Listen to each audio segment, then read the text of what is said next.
गजमुख बालक, तुम तो पूर्व में भी इन देवताओं को भगा कर ले जाने का दुस्साहस कर चुके हो। तुम्हें तो यथाशीघ्र बंदी बना लेना ही सर्वथा उचित है।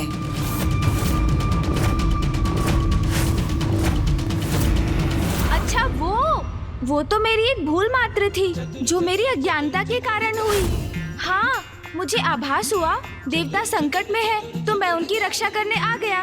अब प्रथम पूज्य होने के नाते ये तो मेरा धर्म है ना। किंतु अब देखिए ना, उसी भूल का इतना उत्तम परिणाम हुआ कि मुझे देवताओं के मुख से आप जैसे महान जलंधर जी का परिचय प्राप्त हुआ।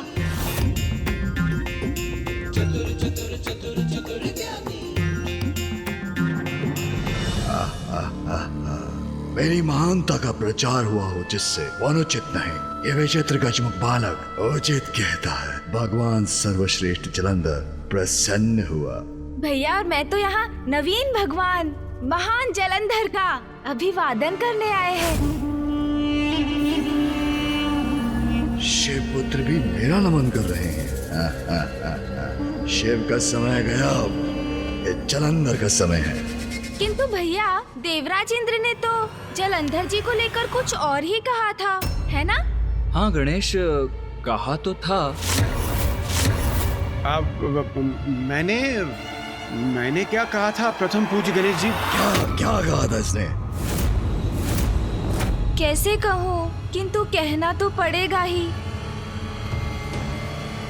देवराज इंद्र कह रहे थे भगवान जलंधर भगवान जैसे नहीं है, किंतु जलंधर जी, उनका कथन सत्य नहीं है। सत्य तो आप हैं। हाँ, इतने राजसी हाव भाव, ऐसे सुंदर वस्त्र, इतने बहुमूल्य आभूषण। अरे वाह, आपके पास तो त्रिशूल भी है।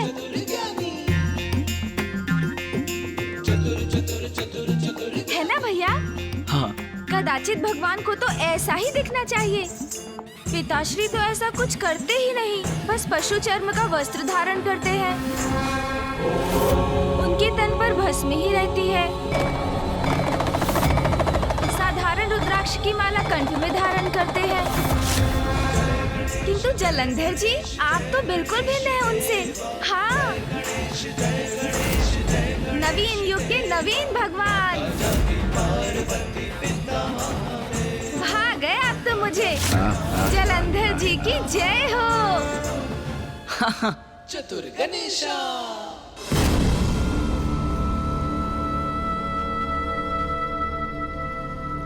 अच्छा, तो अब जलंधर जी ये भी बता दीजिए कि भैया और मेरा निवास कहाँ होगा?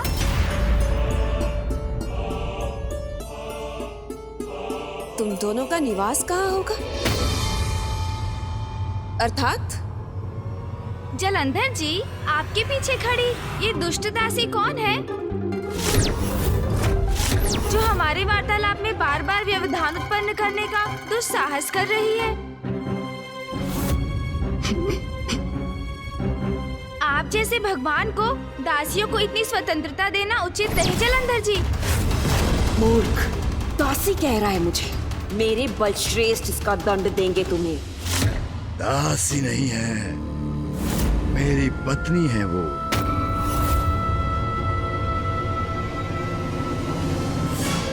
अच्छा, जो भी है, आप हमें हमारा कक्ष दिखा दीजिए। भैया और मैं वहाँ जाकर थोड़ा विश्राम करेंगे। फिर यहाँ निवास की अपनी उचित व्यवस्था भी तो करनी है। तुम दोनों यहाँ निवास करोगे? देवराजेंद्र, आपने इन्हें नहीं बताया क्या?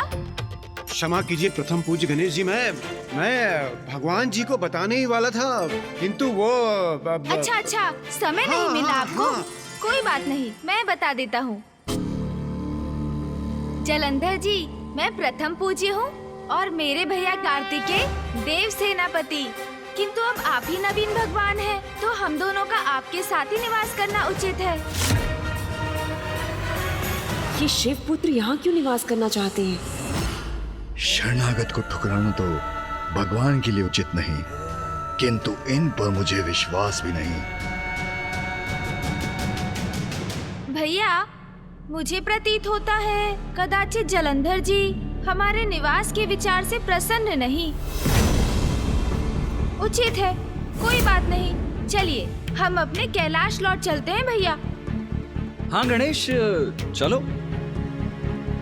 वहाँ हम पिताश्री के साथ रहेंगे और वहीं से हमारे समस्त कार्य भी करेंगे। मैं भावी युद्ध के लिए पिताश्री के सुझाव से रणनीति की रचना भी किया करूंगा। जलंधर जी कोई बात नहीं, किंतु आप जैसे नवीन भगवान से भेंट कर मुझे बहुत आनंद आया। भैया और मैं अपने दायित्व निभाने में अत्यंत व्यस्त रहते हैं, किंतु जब भी समय होगा हम पुनः आपसे भेंट करने चले आया करेंगे। अब आप हमें अनुमति दीजिए। अपनी शरण में आए अपने भक्तों को अपना शरणागत बनाता है। उचित है, तुम दोनों यही निवास करोगे।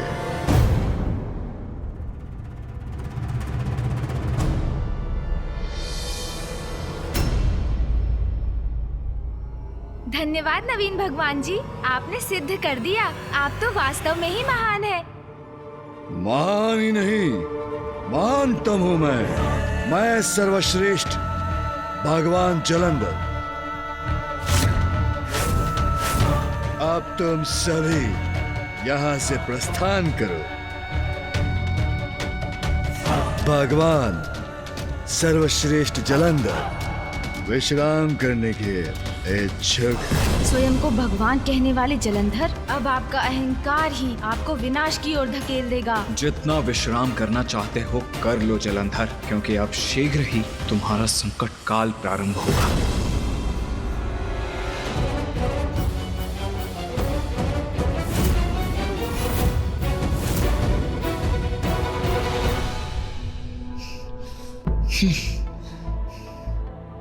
गणेश, तुम एक क्षण भी यहाँ कैसे रह सकते हो? मुझे तो घृणा हो रही है इस स्थान से। मन तो करता है अभी जाऊं और उस जलंधर की ग्रीवा दबाकर अंत कर दूं उसका। उचित नहीं किया बलश्रेष्ठ। क्या आवश्यकता थी उन दोनों को यहाँ निवास करने की अनुमति देने की? मुझे तो उन पर तनिक भी विश्वास नहीं है। अगर मेरा बस चलता तो मैं उन दोनों को उस समय कालकोठरी में डलवा देती। मुझ शक्ति स्वरूपा को दासी कह रहा था। हमें उन दोनों को बंदी बना लेना चाहिए था। गणेश, तुम सुन भी रहे हो मैं क्या कह रहा हूँ? उस जलंधर और उसकी दुष्ट पत्नी पर मुझे तनिक भी विश्वास नहीं है। मुझे तो ये समझ में नहीं आ रहा है कि हम यहाँ समय व्यर्थ क्यों कर रहे हैं। चिंता ना करें भैया, मैं सुन भी रहा हूँ आपको, आपके कथन पर भी ध्यान दे रहा हूँ और शीघ्र उसके लिए कुछ करने भी जा रहा हूँ। किंतु आपको धैर्य पूर्वक कुछ और समय मेरा विश्वास करना होगा। मुझे उन शिव पुत्रों पर तनिक भी विश्वास नहीं है। वो कचमुख गणेश तो फिर भी उचित है, शांत है। उसकी बुद्धि और चतुराई का बखान बढ़ा चढ़ा कर किया जाता है। उससे हमें कोई संकट नहीं। किंतु वो कार्तिकेय, यदि दृष्टि से कोई किसी का संहार कर सकता तो वो कार्तिकेय हम दोनों का अंत कर चुका होता।